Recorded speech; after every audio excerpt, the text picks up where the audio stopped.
So this one I've been holding on to for a little while now. I'm going to be breaking down the ending of Kingdom Hearts Union Cross and the esoteric implications of it. Well, the symbolism mean and everything. Start off strong.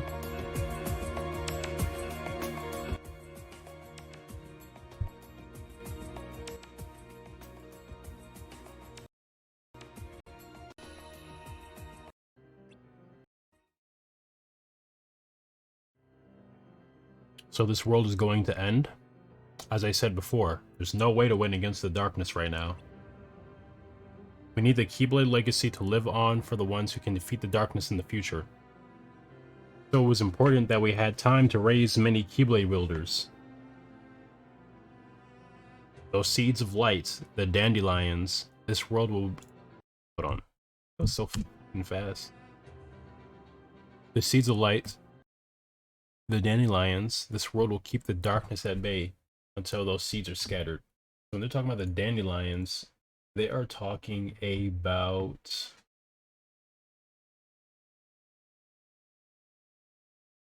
Hold on. Pull it up here.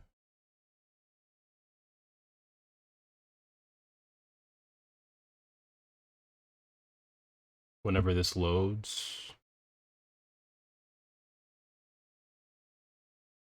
And here we go. Okay. So these are the Foretellers. And then among the Foretellers, on the side of them, we also have the Master of Masters and Lushu. And these basically make up a number of 7. We talked about the 7 classical planets, the 7 heavenly bodies. Also meant to parallel like the 7 chakras, the 7 musical notes. We have here Envy, Gula, Ira, Ased, and Ava. And then now if we look at the actual 7 deadly sins, we have Gula, Lushu, Lushu is like right here to the right, and he's being told by his master, which is Superbia, what he wants him to do. Ava, Tristitia. So Tristitia actually turns into Acedia, which is Aced right here. Aced is this foreteller over. I'm gonna drag this over so that I can easily. There we go. So this is Aced. Basically, Gregory combined Tristitia with Acedia and Vanagloria with Superbia, which is the Master Masters. He represents the Superbia in this. We have Superbia, Aced, Ira, Ava, Gula. Oh, and they added Nvidia, Envy, which is this girl right here. Those make up the 5 foretellers, and the other 2 are Lushu and the Master of Masters, which represents Superbia. So these are based off the 7 deadly sins. I also want to talk about how the Akpalu also come in a number of 7. These are the 7 sages. Their etymology, names, and meaning. This has to do with the Anunnaki creation myth story. And this has to do with after the flood. So there's actually a flood that happens in this game, but it's after. 7 stages, especially the save Adapa, and also apotropic figures. Apotropic, I don't know what that means, which are often figurines of the 7 sages themselves. Well, they made figurines of them. Okay, that's interesting. A collation of the names and titles of these 7 sages are in order, can be given as Moana, the one who finished the plans for heaven and earth. Duga, who was endowed with comprehensive intelligence. So I think that might be Lushu. This is Master of Masters, maybe. Then we have Enduga, who was allotted a good fate. Allotted a good fate. Hold on.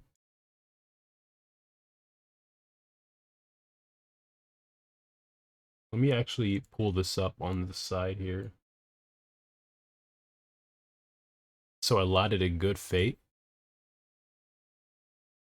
And then we have and Megalama, who was born in a house. So we have one who was allotted a good fate and one who was born in a house.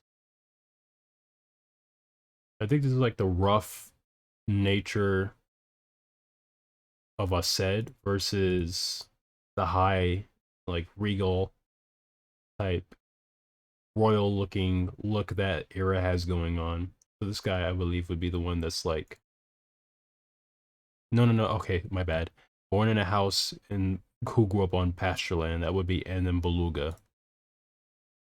So this would be Beluga who grew up on pasture land because he's got like those colors and that, you know.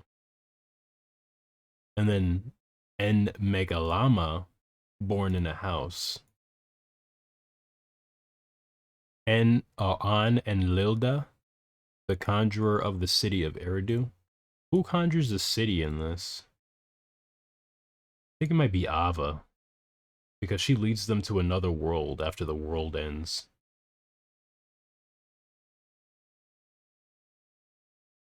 Utwabzu, who ascended to heaven. That might be Envy. Envy, Ava, Gula Ira. No, wait. I said Ira. Gula. I think Gula might be Naduga. And then Utwabzu might be Ava because I believe that she's the one that is most likely supposed to represent the sage because she helped the dandelions escape to another world outside of their world. But yeah, anyways, this is just like a very rough, very rough symbology that loosely relates the Foretellers to the Apkalu because of the number 7 and how it has to deal with different archetypes of the 7 heavenly bodies, which have to correspond to planets. And there's a little bit of like discourse of what the 7 deadly sins, like the planets that they relate to. But you can look up. There might be some contradictions here and there, is all I'm saying, about like which planets relate to the 7 deadly sins. Anyways, we're going to continue from there.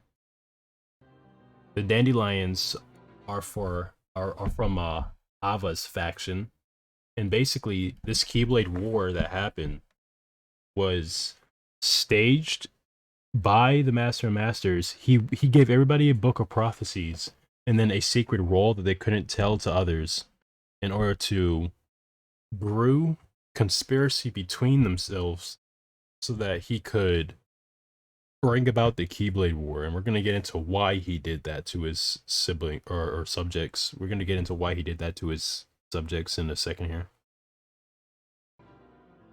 And a dawn that has no sunset will one day have its sun sink into slumber.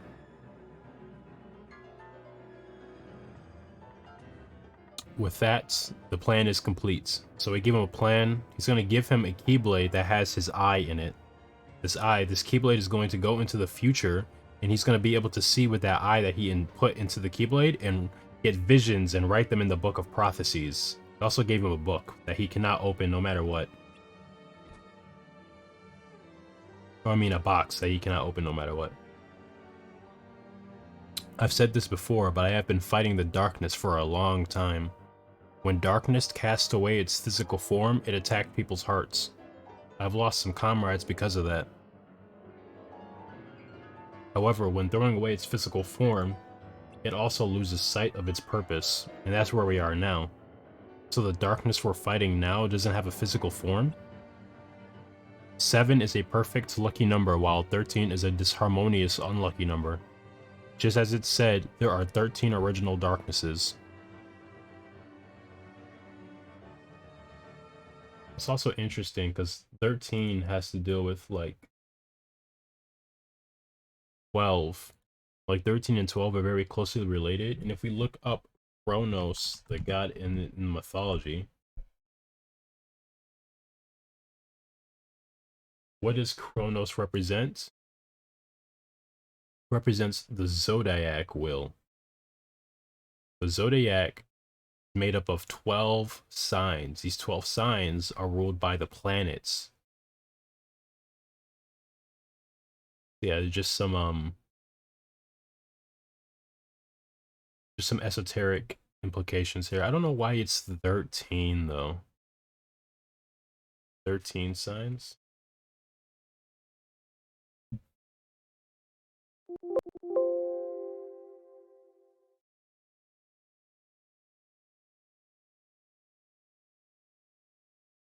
The ecliptic intersects with 13 constellations.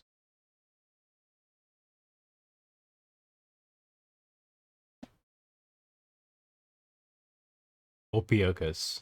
So this is the one that people say should be part of it, but it's unknown and unseen.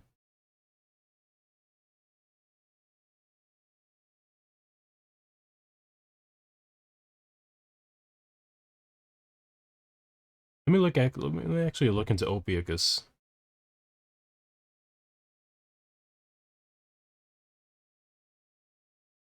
Hmm. Yeah, I don't really understand astronomy. But all I know is that this is one of the lesser known constellations, and which is why people perceive it as being 12 instead of it being 13. There's probably good reason for that. And like Ophiuchus is generally left out of astrology in general. But yeah, I think it's actually 13. Serpent Bearer?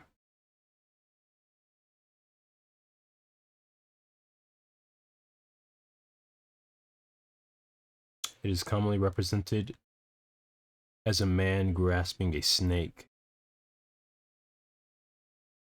Snake is represented by the constellation Serpens.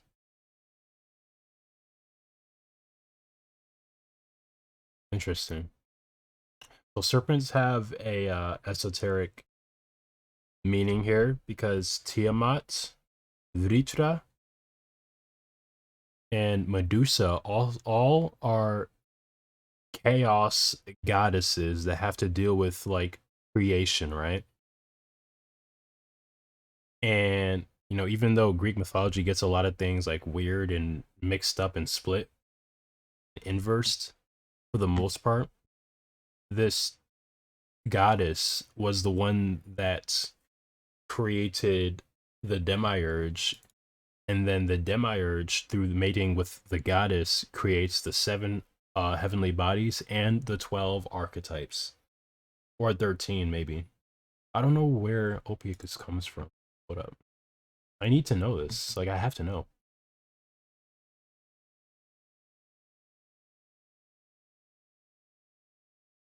Like what is his story? Why does he hold a serpent? Because the serpent is like the highest symbol of knowledge in the ancient world.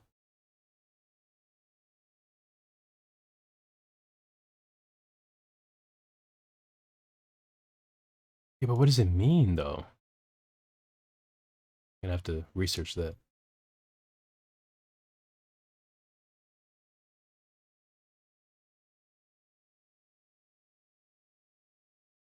It's been known since ancient times. It's better known as Serpentarius, the serpent holder.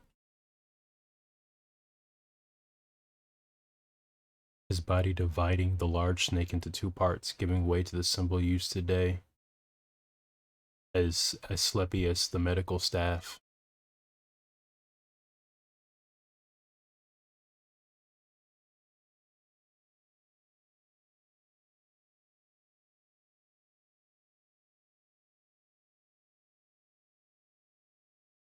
Because the sun only spends 19 days in the 13th sign. That's why they excluded it.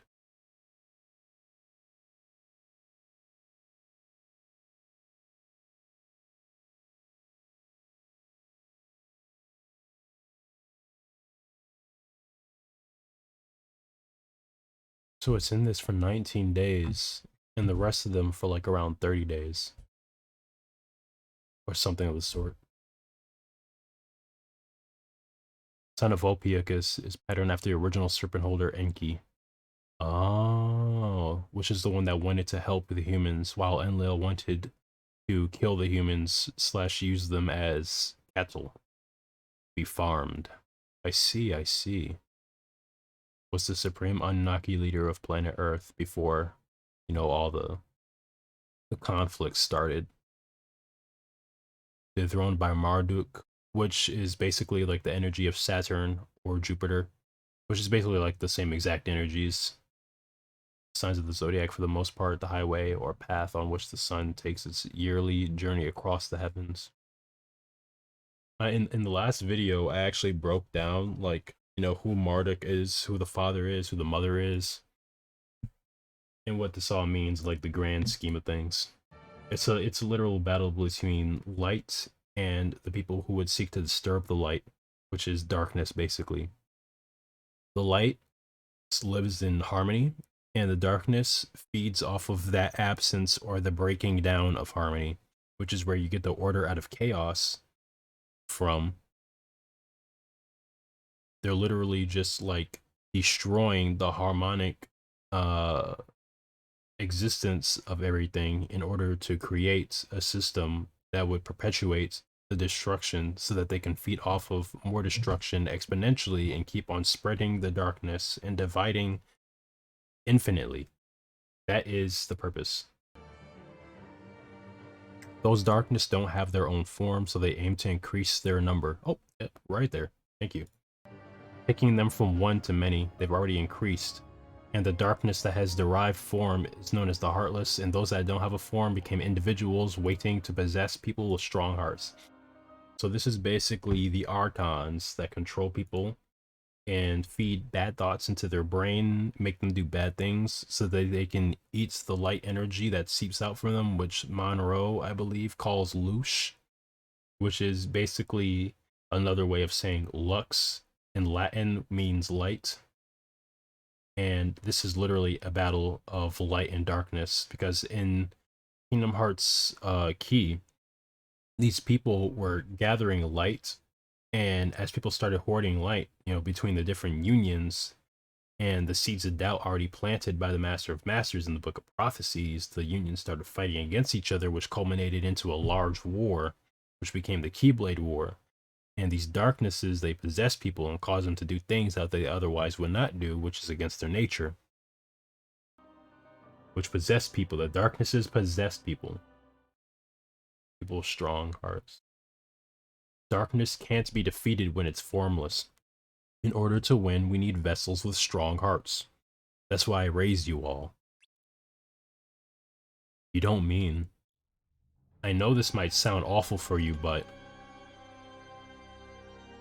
Wait, hold on, I have to write a note.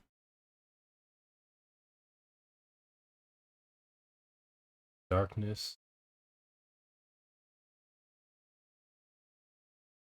Hold on. Vessel.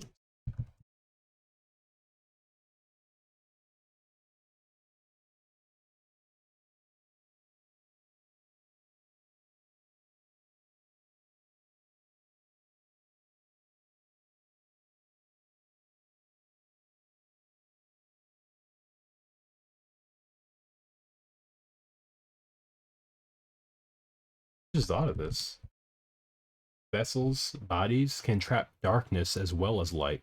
The Gnostics, they believe that our light is being trapped in these physical forms and we're being fed on by the Archons who govern the astral realms, and they're trying to keep us stuck in the wheel of reincarnation so that we never awaken, and they can continue to use us as energy batteries to fuel the Matrix. This is also something that David Icke talks about, how he thinks that the reptilians run the world and that they're using our energy in order to keep the construct running. And the reason why there's so much war and conflict and just evil and bad in the world is because of these Archons, and this is the environment in which they thrive, in which they want life to be like, so that they can continue to feed, because we're basically being harvested like cattle. That's how they see us. I'm not saying you were raised as simple vessels. I wanted to make you into people with hearts so strong that even darkness couldn't possess them. It was crazy how I'm not even 3 minutes in, but I'm already 20 minutes into the video. It's because, like, the symbology is very, very compounded, and this guy, Tetsuya Nomura, he knows his shit.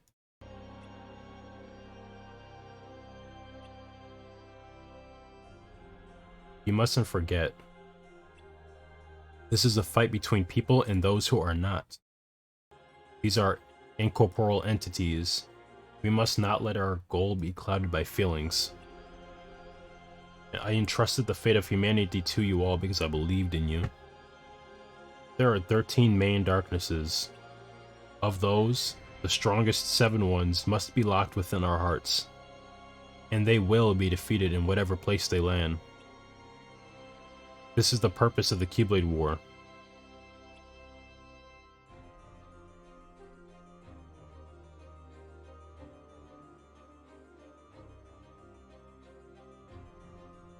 This guy, Tetsuya Nomura, he is a fucking genius.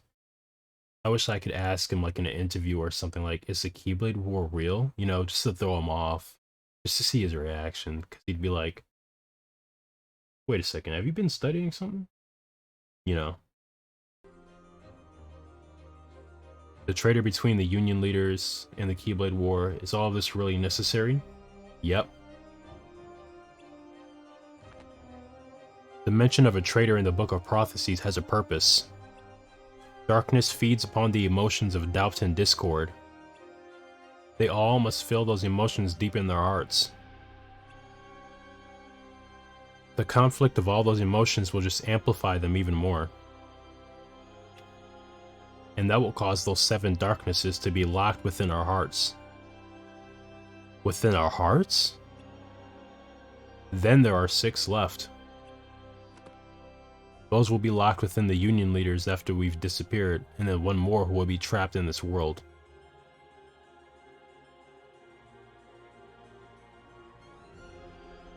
How can I accept this?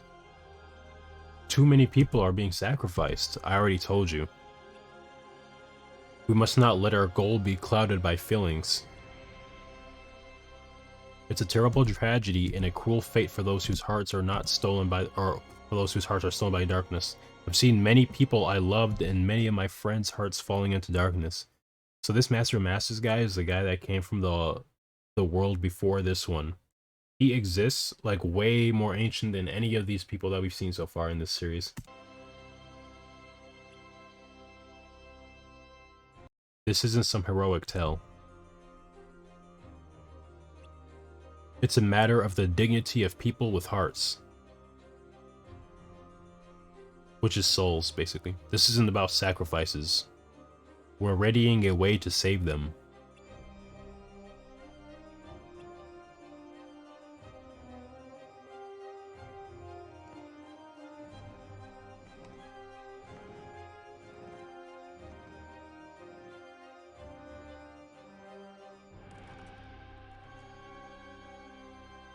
May your hearts be your guiding key. Whatever you feel, whatever you think, those will be the key to all. I'm counting on you, Luciu the traitor. That was Luciu's role. All the Foretellers were given roles. His was to be the traitor. Also, this is within the Matrix. This is the breakdown phenomena that's happening right now. So as you can see, this is very Plasma Apocalypse heavy. If you don't know what a Plasma Apocalypse is, go to J Dreamer's channel and definitely go check that out. So as you can see, there's like water being pulled up into the air in like a helix motion. This is anti-gravity going on right now. They're being pulled up into a black sun, which we will see later.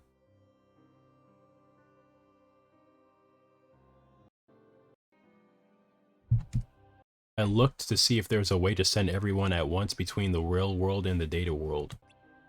But it looks like it would be a time crunch. I see. There is one more way. Moving all the dandelions would be tough, but I think I can send those 3 here. Before I do that, you 3 will have to enter the pods. Huh?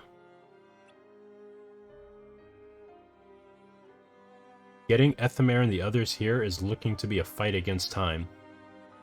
I'll let you guys leave this world first. This is that one more way. I'll return the empty pods to the data worlds. That way, regardless of time, they can come back. Wait, hold on. They can come back here. Got it. So they're basically going to time travel into the future outside of this world. We have to do what we can now. Hurry and board, you two. Are you sure about this? Right now, you're the only Union leader who can safely escape this world. From Ethamer to me, from me to you. Let me see you depart so I know we'll still be connected in the future. So basically, after the 5 Foretellers handed down their book of prophecies to Union leaders who would basically become like the next Foretellers, I guess you could say, or they would act in place of the Foretellers. These guys are representing them, and then the Masters and Lushu are also carrying 2 darknesses as well as the 5 Foretellers. These are supposed to be the seeds of light. Just like the dandelions are supposed to carry light into the future and make sure that the light survives and the darkness doesn't eclipse everything. Understood.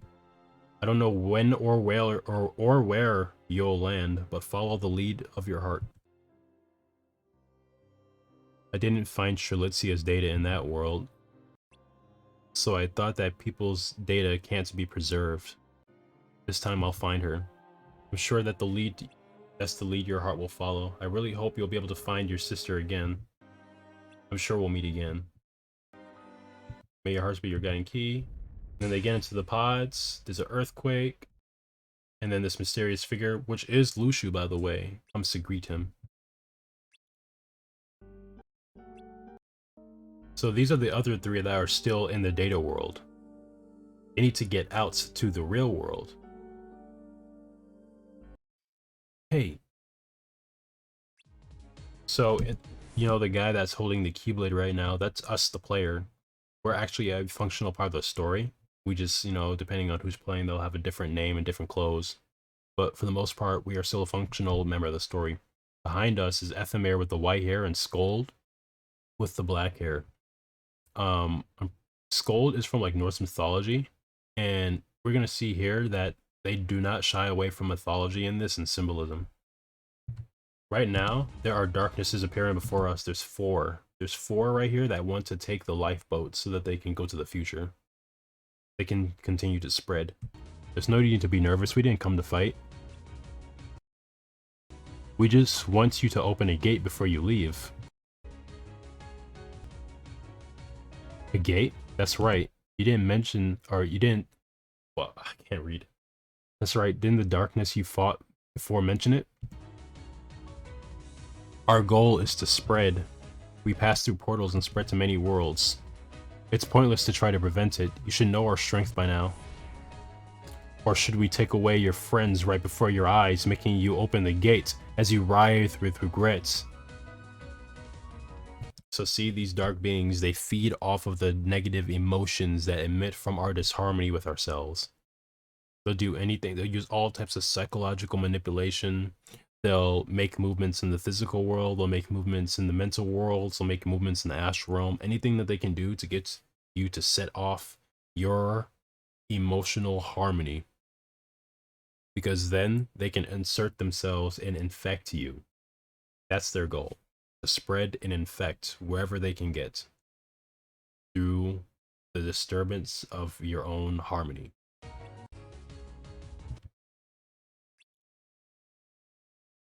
Now, what happens here is the player pretends to be one of the darknesses so that they can get Ethamer to open a portal and suck all the darknesses and us into it.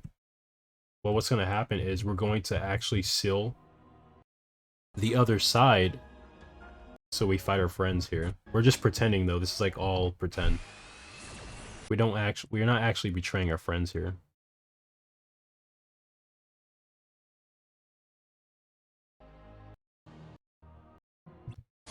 So he opens a portal, and it sucks all the darknesses and us in.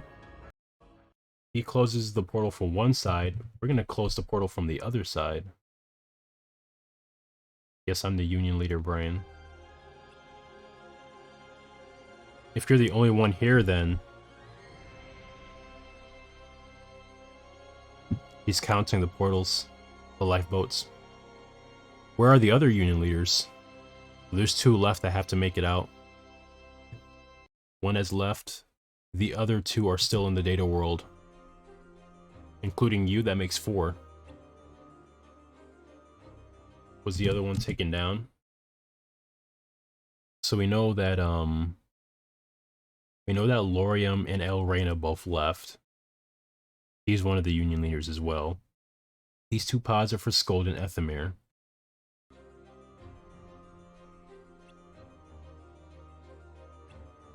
And then there's one more that he's gonna also need to use one, I believe. No, wait. He sacrificed himself to let us take it. But we never got there. Interesting. If you count the 2 leaders over there plus him, that makes 3 who will take the pods. So there's 2 here, but there's 3 in the data realm, which have to come out of the data realm in order to get to the real world. And from the real world, they're going to escape the destruction into another world, which they're going to end up at a different time and place. What are you going to do? I'll live out my time here. And I plan to awaken the remaining dandelions here in the data world. Awaken? Yes. When the world falls into darkness, it will fall asleep. That's what Master Ava taught me. It's true that it will fall asleep, but that data world is different. Huh? That world is a cage for the darkness. If that falls into darkness, there's no getting it out again.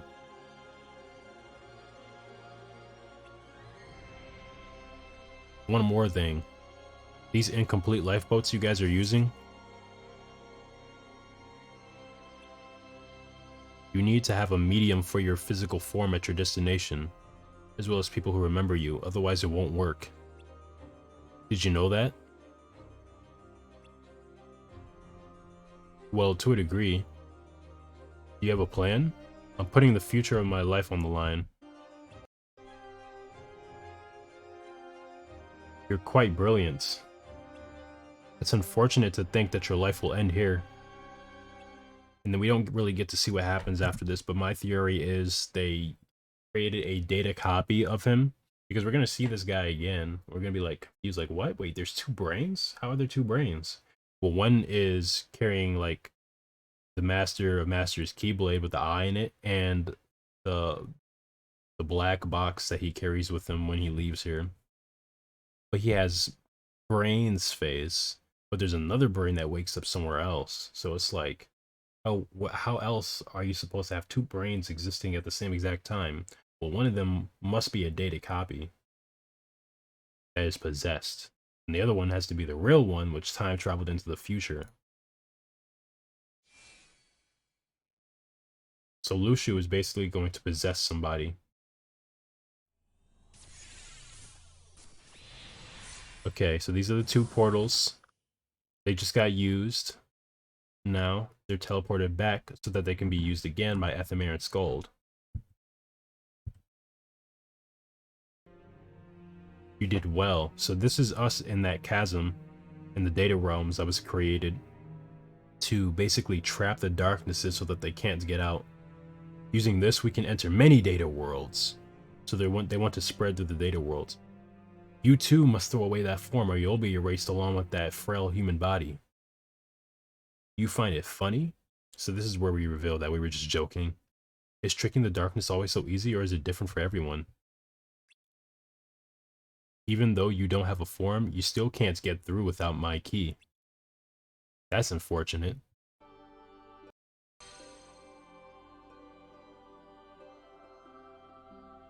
Ethamir locked that end, and I locked this one. So now this is how we get rid of 4 of 13 darknesses. The Master Masters and the Foretellers have 7 themselves. So what is 7 plus 4? That is 11. There are 2 darknesses that are going to be left over. One is not going to be able to find a body and is going to become the Heartless. And the other one, I believe, is going to be inside of Ventus. Because Ventus, when he gets his heart split into 2, he gives birth to Vanitas, which can create the Unversed. So I believe that is one of the main 7 darknesses, the strong ones, that are still running around and running about still. Or not one of the main 7. Actually, the main 7 are in the Foretellers. There's another 6 left over, and the 4 are going to get trapped in this data realm. 2 are left over. 1 becomes the Heartless. 1 becomes Vanitas, which is another character in the series that is made of pure darkness. It is a being of pure darkness. Okay, so this is our final resting place. We die. Breakdown phenomena. They get to the real world. What should we do, Ethamir? So they got out of the data world. They're in the real world now. They're watching a breakdown phenomena. This is what I was talking about earlier about the Black Sun. We don't know what the Black Sun phenomena is. Read the story of Tecumseh's Comet and how these solar eclipses. I don't actually think that the sun is a real black sun. There's like an actual black sun phenomena that happens that causes like anti-gravity phenomena. Everything starts getting sucked up into the air and floating, as you can see right here with these rocks. DNA helixes of water flowing into the sun. And basically, this is kind of like Kronos using his harvest machine to devour people's souls, basically. Because Kronos, in the mythology, his symbols are the scythe and the sickle, and the zodiac wheel. And he's known in mythology to have eaten his children because he was afraid that they would rise up against him and get too powerful. Which is basically like the same story that we see with you know, the Garden of Eden, how the tree got cut down. The tree was basically Yggdrasil, which connected the 9 realms together, and it was also where Odin learned the runes from. So we can see that there's magical properties about this that allows people to connect with other realms and travel and shit. It needed to be destroyed because they needed to control. And then we get the Tower of Babel, which can basically simulate the same exact functions of the world tree. That got knocked down too. There was floods, earthquakes, all sorts of devastations. We also have the story of Atlantis, same exact thing. It was the realm of it was like basically a paradise realm at that time. Got people fighting against each other. The darkness seeps in, uses the discord between people, and disturbs the electromagnetic flow of the earth. That causes earthquakes to happen, which causes floods, typhoons, all sorts of freak natural disasters, plasma phenomena, and then everything gets reset once again. This is the cycle that's being dealt with right now. I can't understand your actions. Not less like the Master of Masters, he orchestrated another fall of mankind in order to get these darknesses trapped and vessels strong enough to destroy the darknesses for once and for all.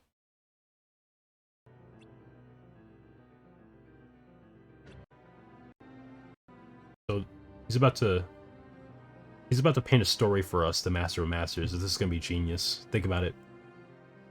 Do you want to understand? Understanding your enemy is important. For whom? All of you, or just you? All of us. What's concealed the crevices of the game board? No, wait. What? I can't read that. What's concealed the crevices of the game board is a tiny world. Okay, so a game board like chess. The smaller the world is, the easier it is to control. Alright. So next, in order to tell the story of the world bit by bit, You have to expand the board, right? Why don't we expand the world bit by bit? Okay, so basically you're making the world more complex by expanding it with stories. And then if we write book after book, the world will continually expand forever. Okay, I see where you're going with this. Although there are places where light won't reach, there's no place that darkness can't reach. So darkness can reach every single bit of the world. No matter how far you expand it, darkness will always be there. Using all those lives, throwing away all those futures over and over again, the world expands. But no matter where the world expands to, darkness will also grow. Because its goal is to infest and spread. It's much more favorable for the darkness. We try to run to a world where darkness doesn't exist, but you are always with us. Because we're friends. Again, there's a lot of like esoteric implications to this entire story, and I don't know why they hit it in a mobile game. They should never have done that. It should have been like a mainline game. It is a mainline game, but the issue is that nobody wants to play a mobile game with gacha in it. Sometimes I do want to be alone, though. In what world do you plan to disappear? Some place you've never seen, a place you can never know of, a place where neither light nor darkness can be controlled. They're talking about some place that exists outside of the bubble of reality created by the Demiurge. And this place is basically like, nobody knows what exists outside of the bubble, because all we can see is what's in the bubble, and whatever the mirror of the bubble reflects back at us. But outside of that bubble, there's things that we can't even comprehend and imagine. It's not controlled by the light or the darkness, which is the duality matrix. It is something entirely different and unknown. And that is, what's the clear difference between humans and other living beings?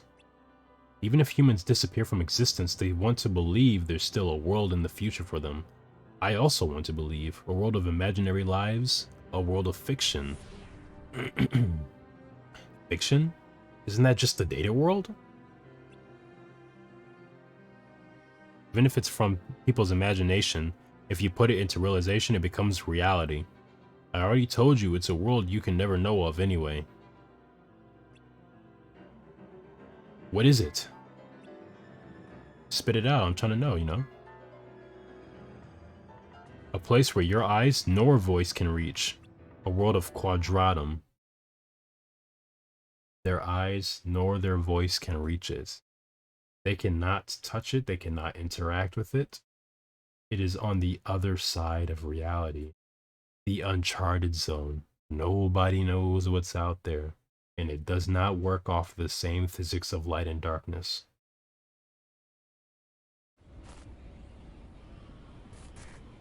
So this is the world following the darkness, which is going to turn into a sleeping realm.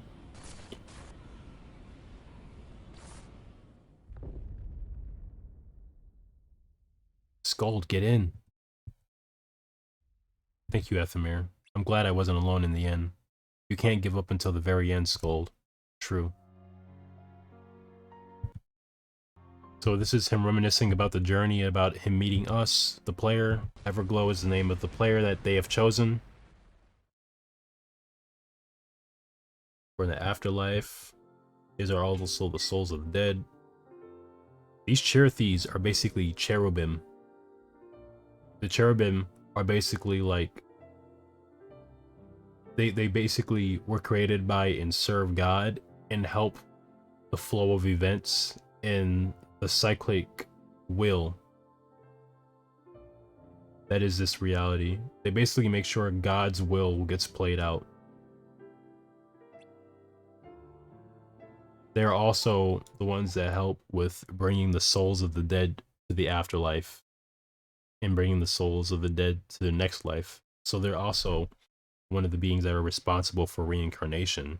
But in this reality, we see reincarnation as a trap and something that's meant to keep us stuck in the parasitic realms so that we can continue to be food for the Demiurge to power the Matrix and keep it running. Because if we all left the Matrix, then there would be no batteries for them to use, no energy source for them to feed on. Our existence is connected to Keyblade wielders' hearts. When your heart disappears, we do too. And when your heart sleeps, we become something to protect it.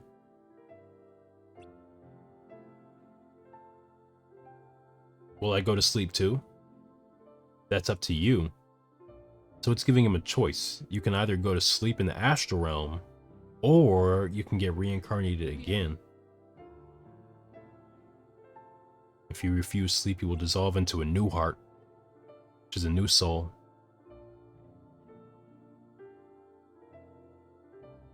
And then he gets reincarnated. He can see his future life, and he decides that it's worth it getting reincarnated.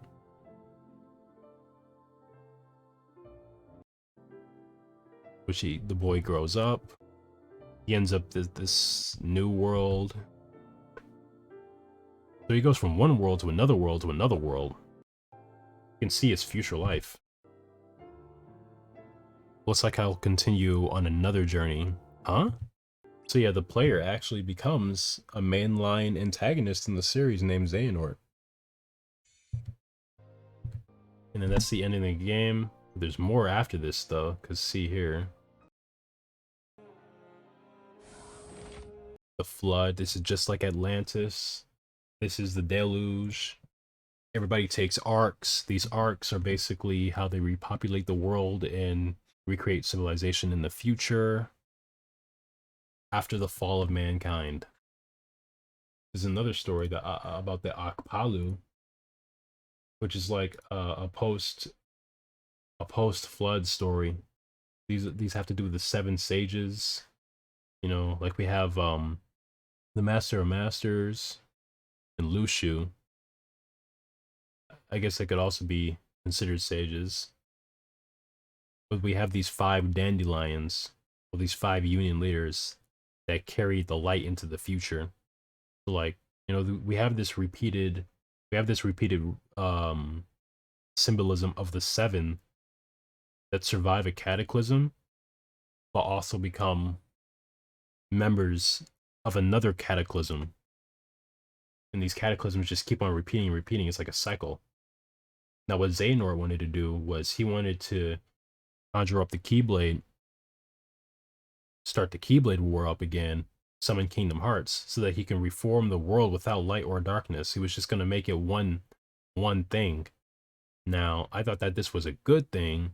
However, he ended up getting stopped by Sora, who was about like, that's not your choice to decide. He was about free will. But what he didn't really realize is that, you know, this guy that wanted to get rid of light and darkness forever, create a new world, his intentions weren't evil. It's just his methods were evil. His intentions corrupted him. Or his methods corrupted him, even though his intentions were pure, his methods corrupted him. He chose the side of darkness in order to destroy the darkness. Very interesting guy. So this is Ethelmere waking up in the pod after the flood. This is actually Maleficent.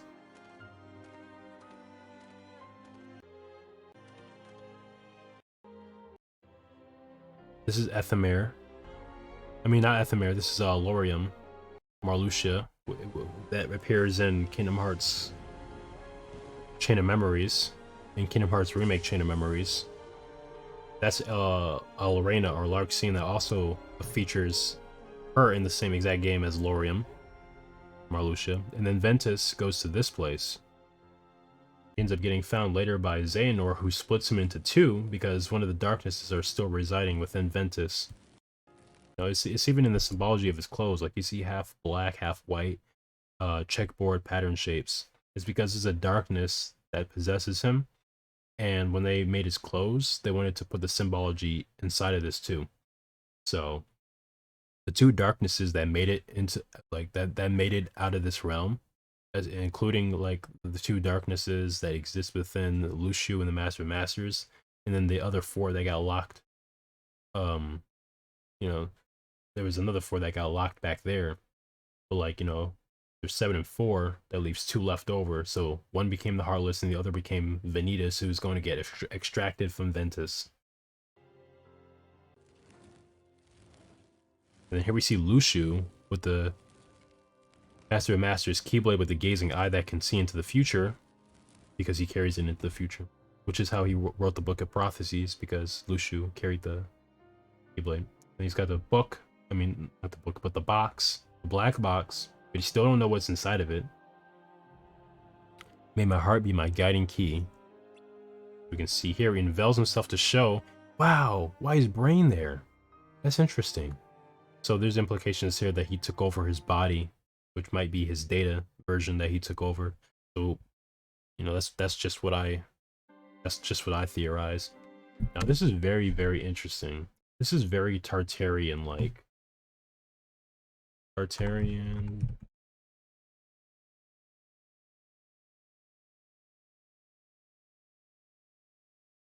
You know, just like very advanced stuff, you know what I mean? The spires, lots of spires everywhere. Look at the angel statues and stuff like that. This is old world advanced civilization shit. The reason why there's so much of this stuff is because the New World Order took over like the Old World Order. And, you know, basically these guys got to like almost the same level as Atlantis, but they were stopped right before their glory.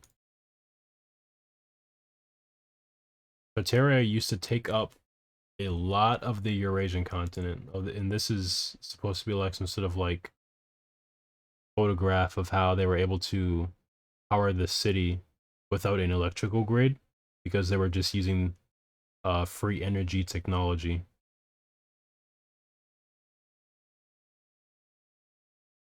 And Nikola Tesla was one of the people who understood this technology, the science of being able to create electricity from seemingly nothing. It was all about the architecture that they were using, these spires.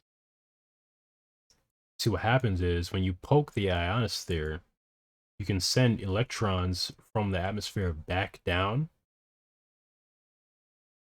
and that can basically power the air around it. Like you're literally pulling energy down when you push the ground up, which is why Mount Olympus is, you know, where the messenger of the gods go to connect with the gods, because the higher up you go, the more connected you are to the ether in the sky, which connects you to the astral realm, which is where the gods live. That's why Mount Olympus, where the gods live in mythology, because of the ionosphere being a super dense electrical charged layer of the atmosphere on Earth.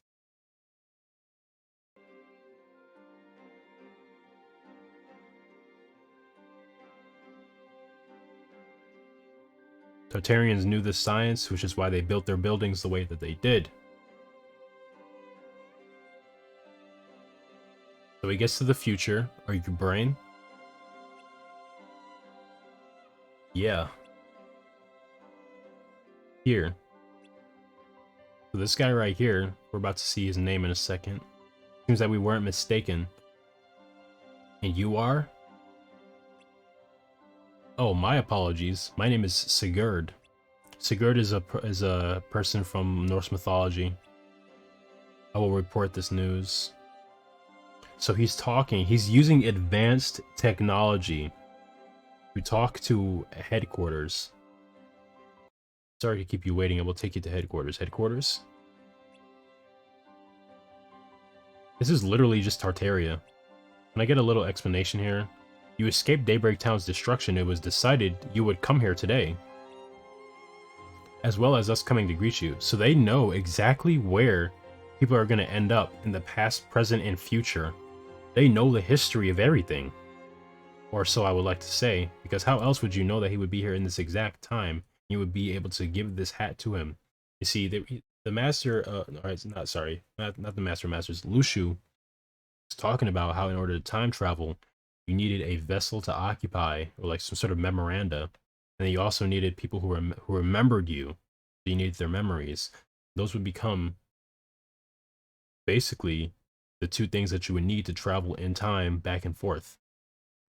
Now, people remembered him because they continued to talk about, what happened in the Keyblade War and what happened after the Keyblade War, which is how he was able to get to the future because the memories were there and so was his hat. His hat also acted as an arc to send him into the future because Sigurd was holding his hat. Wait a sec, where are the others? There should have been others that left with. You're the only one who came to this time, so they came to other times. Oh, really? But now let us get going. So they get to this fountain, and he's looking up like, oh my god.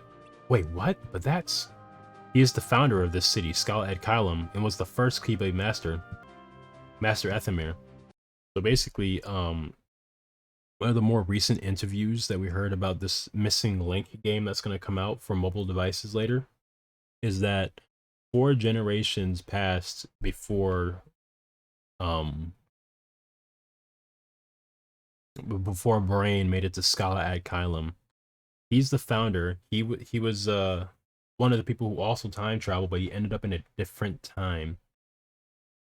He came to the time 100 years before he gets here, and he founded the city. Because 4 generations is basically like 25 years. This is 100 years after he got here that Brain was able to arrive. Yeah, I know. I'm so proud of my best friend.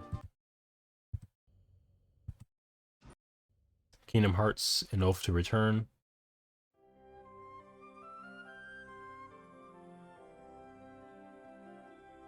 So yeah, that's as much as I needed to show. I also pulled up on the side where the Cherethies come from. Maybe I should play from here. So this is the Kingdom Hearts back cover movie that details the events that happened in the Keyblade War, or like right before the Keyblade War. So that makes you the indisposable number 7. Huh. Come on, it's simple. U6 plus me is 7. I love this voice actor. This voice actor is amazing. Wait, don't tell me I don't count? No. I like how he sits in the clock tower. There's a lot of like time symbolism in this.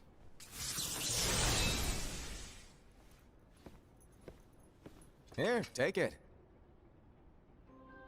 So this is where he gets it. In the master's playful and mischievous way, he gave his apprentice Lushu a very important role. You can also see that he's also always like studying in books and brewing concoctions and potions and stuff. He's literally like a sage. What seemed like a simple task was the element that would connect all of the events to come.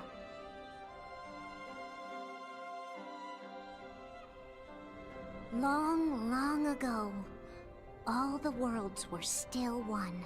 There was harmony. One day, this would be called the Age of Fairy Tales. Yep. It all began here in Daybreak Town. The Master of Masters had an eye that gazes into the future. He bestowed upon 5 of his 6 apprentices a copy of the Book of Prophecies, in which was written the events to come.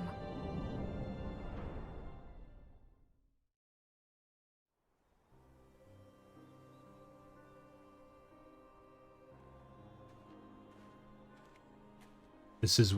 oh, okay. So this is Ira, right? Or Iva? So, did you look through the book? Yeah, I Yes. can't remember.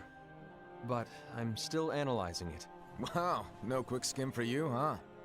I just prefer to be thorough. Master, is what it says in the last passage true? Oh yeah, that. Bummer, huh? Yes. By the way, if one day I suddenly disappear, I'm counting on you to keep the others calm, okay? Huh? Disappear? Vanish? Dim? Fade? I don't know how to explain it. It's just hypothetical talk. Okay. This world is full of light. It's a world comprised of many smaller worlds, all connected, stretching as far as the eye can see. One great light protects us all throughout this vast land. All worlds share one light, one fate. Sophia. I take it you're talking about Kingdom Hearts. Yep, you're right on the money. People believe that the light that is Kingdom Hearts will be here forever. But if it were to disappear, the world would be enveloped in darkness. I understand. That is why you granted us these Keyblades. To defend With these, we can Sophia, spread the teachings of light. defend the And we lights. can protect Kingdom Hearts from The darkness. darkness No, is they're not for... the darkness is the absence of the harmony. It's not evil, it's the absence of the good. Well, I guess that is what evil is. protecting Kingdom Hearts. It's the shadow. The final passage reads, "On that fated land, a great war shall transpire. Darkness will prevail, and the light expire."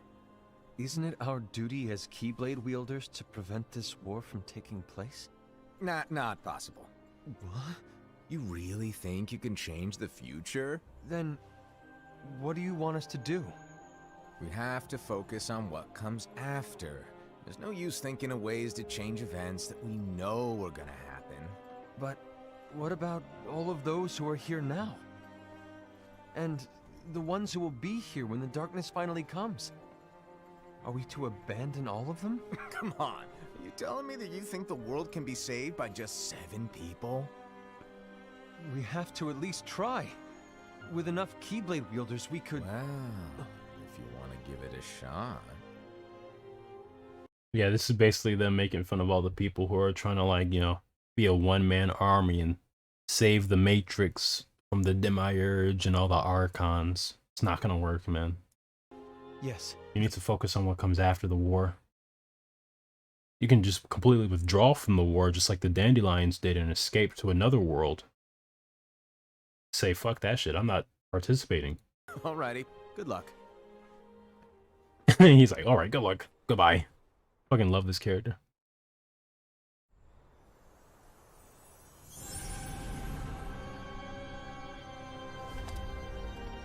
And so the reliable Era, who wore the mask of the unicorn, was given his role to take over for the Master and to lead the others. Similarly, the virtuous Envy, who wore the mask of the snake, was given her role to watch over the others with a fair eye. The fearless Aced, who wore the mask of the bear, was given his role to support their brand new leader, Era. The prudent Ava, who wore the mask of the fox, was given her role to prepare exceptional Keyblade wielders for the world after. The cool-headed Gula, who wore the mask of the leopard, was given his role to uncover the mystery of the Book of Prophecies. Lushu, the first of the apprentices to be given their role, watched his companions from afar as they learned what it was that they were meant to do. Then, he disappeared. Not long after that, the Master vanished, dimmed, and faded without a trace.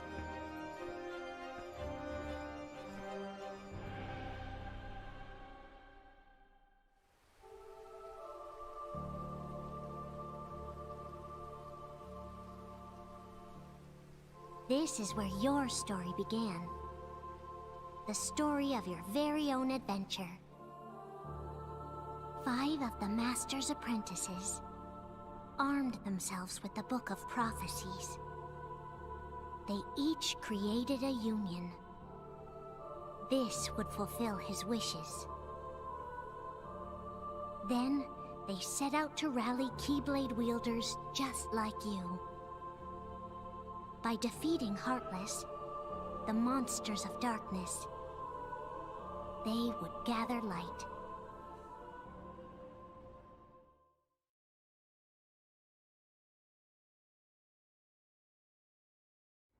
I'm not gonna watch all of this. I just need to see the important parts.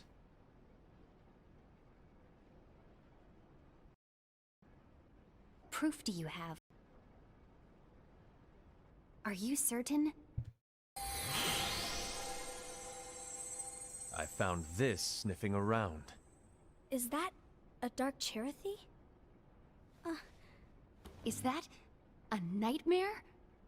It's a being of darkness.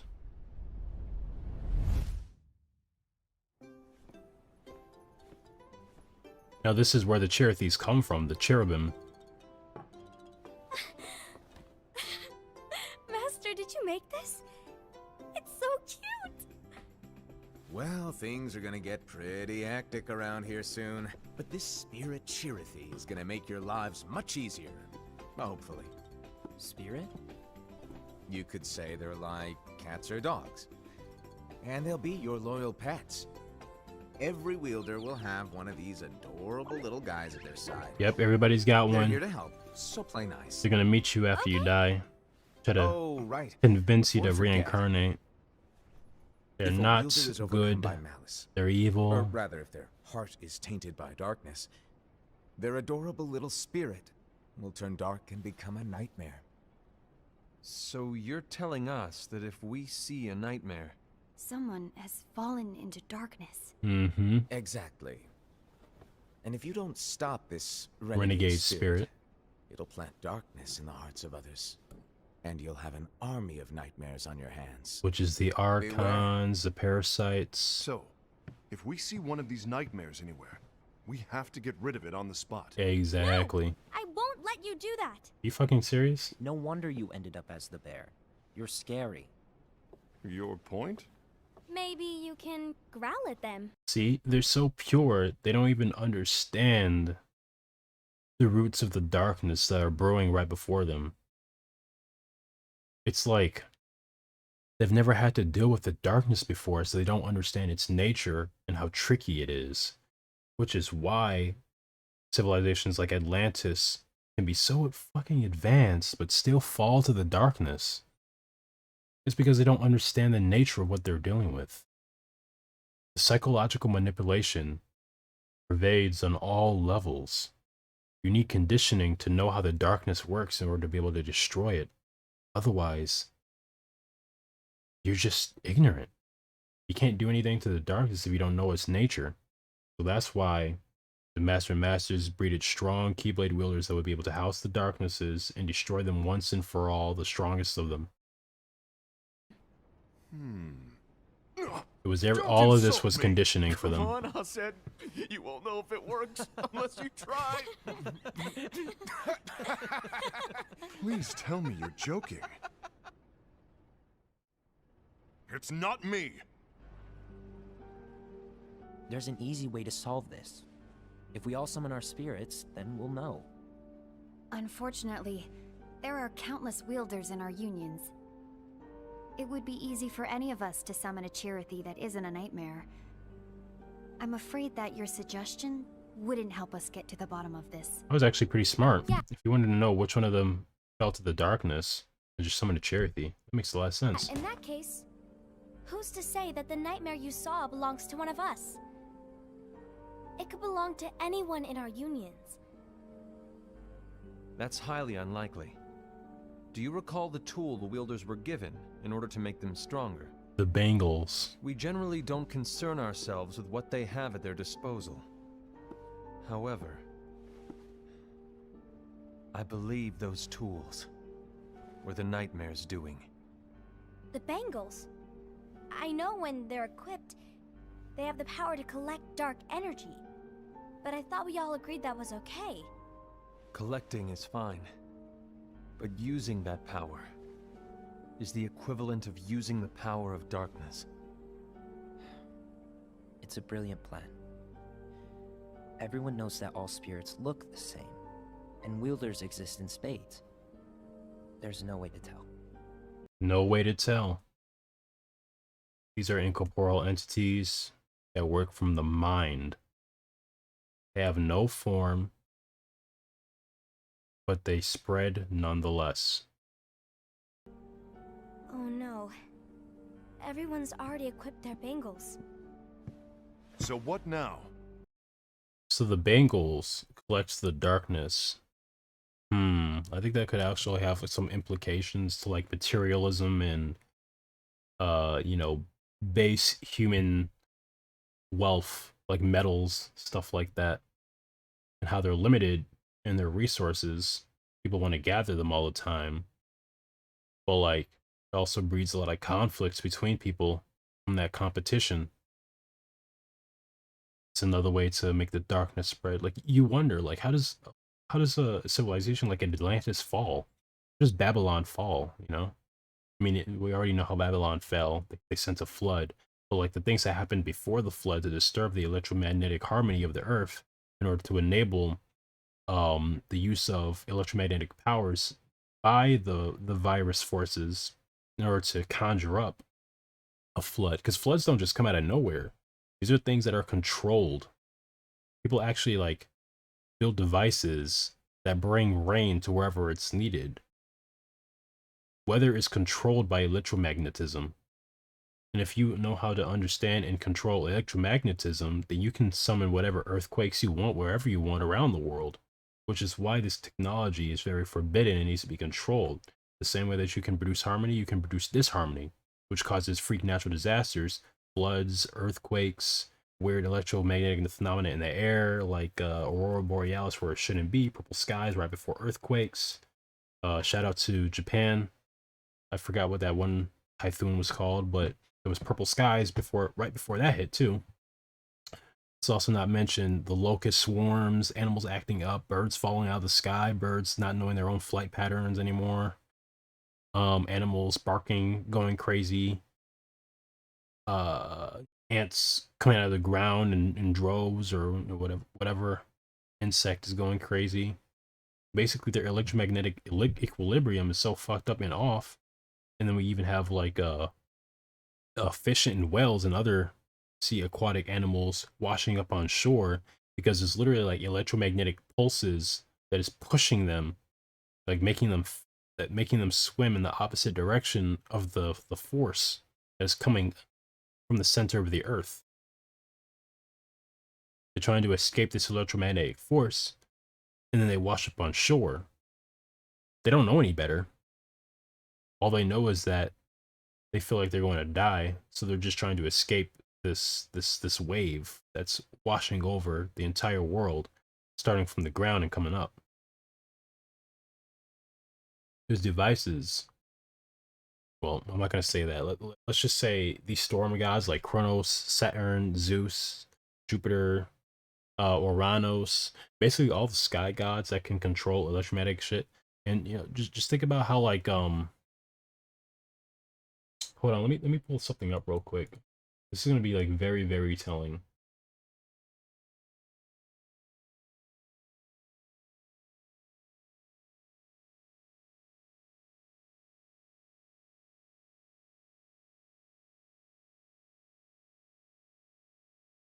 It has to do with the gods and their powers. Okay, so Indra, god of storms, weather, lightning, rivers, uses the Vajra. And this is the Vajra. I'm gonna pull that up now.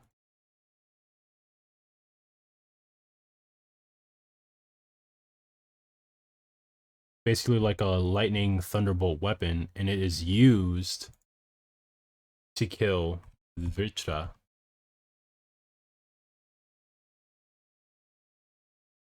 I spelled it wrong, but it's the same exact story.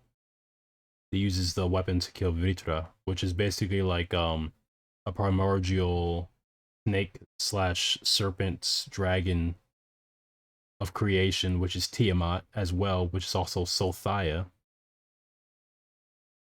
Is a weapon. And then we also have uses thunderbolts.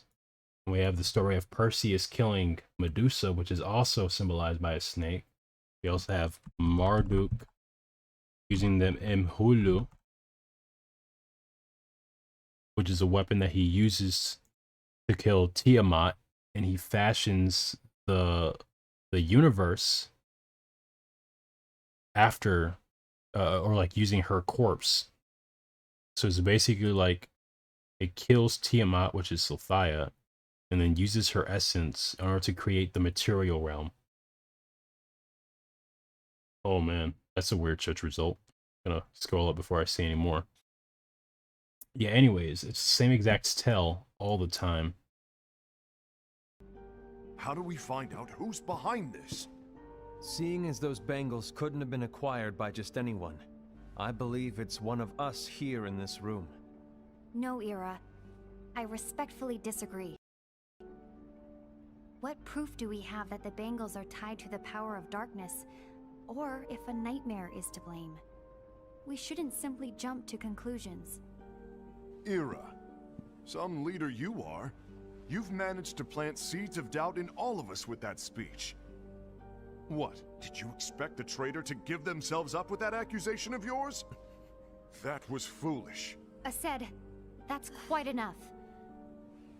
It looks to me like the Master made the wrong choice. Wait, where do you think you're going? These are the seeds of doubt that cause the conflict. I think we're done here. I trust you'll keep us all updated.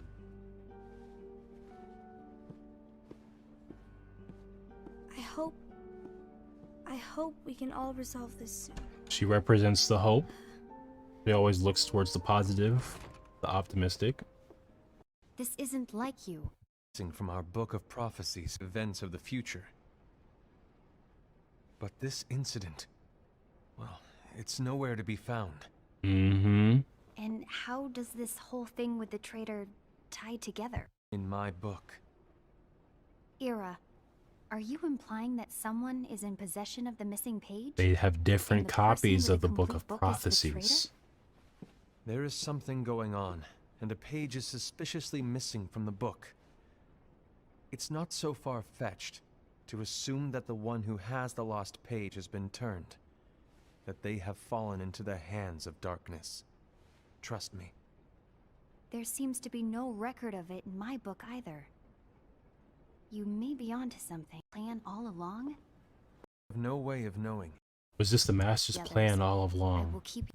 After all, Was this the Master's plan all along? So, to sum it up, I'll need you to observe the others. Easy breezy. Like I said, Ira may have to take over for me. Do not be afraid to speak up. Make sure people get along. without you or Luciu, unnerving, to be honest. I'll never disappear. What? No. Wait, do you want me to go? This guy's amazing. Change can be hard for everyone. Keep up. Otherwise, you'll just get left behind. Envy, what does your heart say? Guiding key. May your heart be your guiding key. You ultimately need to do what your heart feels is right. Right. Thought he would make a great leader. All right. Now we're going to skip ahead. This is Ava here. This training is to help you fulfill this crucial your hands. The future is all in your As is the hands, world's light. as is the world's light. She's going to tell the dandelions to go to another world outside of this It's one. the world outside. Yep.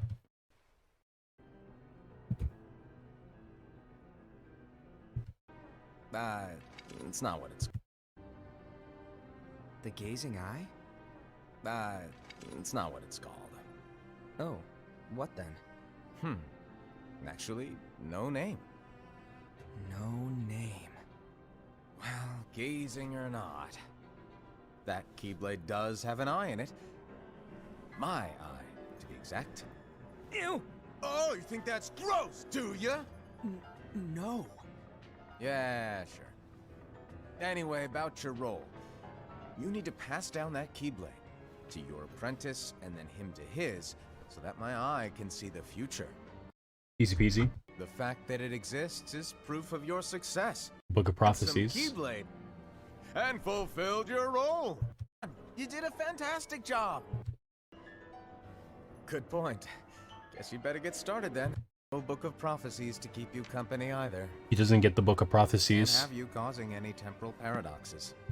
Right? Minor details, so don't sweat it. This box need to stay out of sight. Just watch with your own eyes, and my eye, of course, as things unfold between the others. Then, when the time is right, go off and do your thing. What's in it? It's a secret. And, well, you see, the thing is, you can never, ever open it. Great, now I really want to know. All right. I'll indulge you. But this secret stays between the two of us, and you have to promise never to open the box. I promise.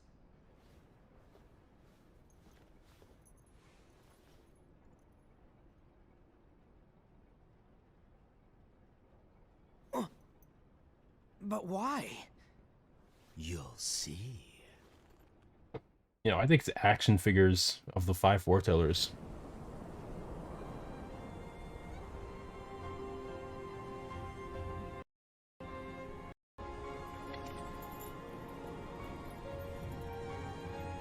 My guiding key.